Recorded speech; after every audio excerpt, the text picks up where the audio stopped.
ಜನಸ್ಪಂದನ ನ್ಯೂಸ್ಗೆ ಸ್ವಾಗತ. ಮುಂಗಾರು ಬೀಜ ಬಿತ್ತನೆಗೆ ಚಾಲನೆ ನೀಡಿದ ಕೃಷಿ ಸಚಿವ ಚಲುವರಾಯಸ್ವಾಮಿ ಮತ್ತು ಶಾಸಕ ಆರ್.ವಿ. ದೇಶಪಾಂಡೆ.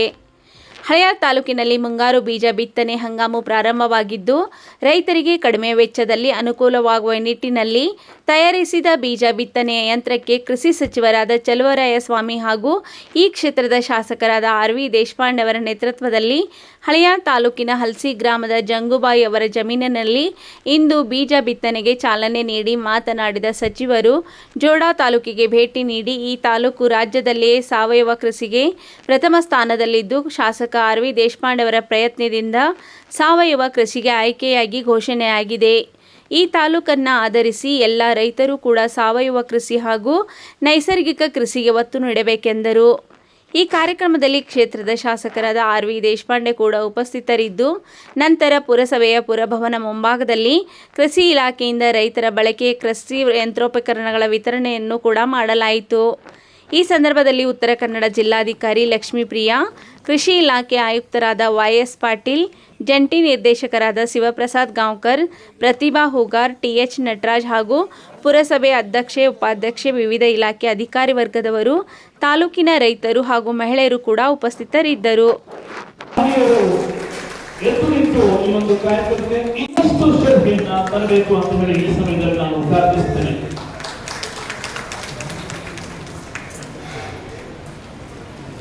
ಮತ್ತೊಮ್ಮೆ ಧನ್ಯವಾದ.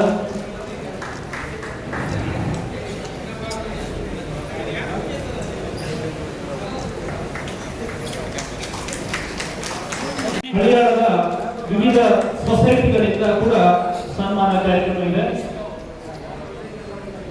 ಸರಿ ನೋಡಿ.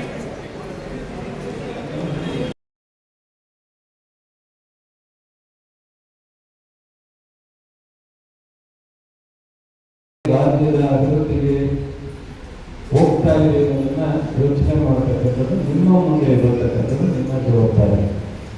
ನಾನು ಇವತ್ತು ಬೆಳಗ್ಗೆ ಜೋಡಾ ತಾಲೂಕಿಗೆ ಸಾವಯವ ತಾಲೂಕು ಅಂತೇಳಿ ಘೋಷಣೆ ಮಾಡಬೇಕು ಅಂತ ಸಾಕಷ್ಟು ನಮ್ಮ ಇಲ್ಲಿಯ ಶಾಸಕರು, ನಮ್ಮ ಹಿರಿಯವರು ನನಗೆ ಮತ್ತು ನಮ್ಮ ಮುಖ್ಯಮಂತ್ರಿಗಳಿಗೆ ಒತ್ತಡ ಮಾಡಿದರು.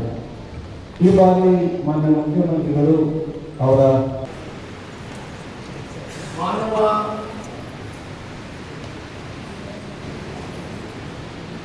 ಮಾನವಾಗಿ ಹುಟ್ಟಿದ ನಂತರ ಮಾನವಾಗಿ ಬಾಳಬೇಕು.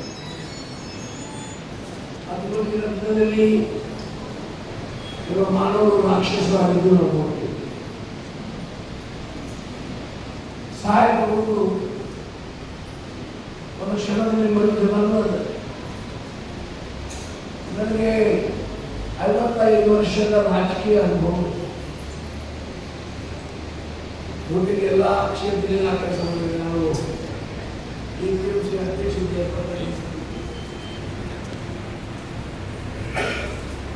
1983 ಇಸ್ವಿಯಲ್ಲಿ ವಿಧಾನಸಭಾ ಸದಸ್ಯರಾಗಿ ಕೆಲಸ ಮಾಡ್ಕೊಂಡಿದ್ದೀನಿ. ಹಬ್ಬ ಇಲಾಖೆಯ ಸಚಿವರಾಗಿದ್ದೇನೆ. ವಿರೋಧಿ ಪಕ್ಷದ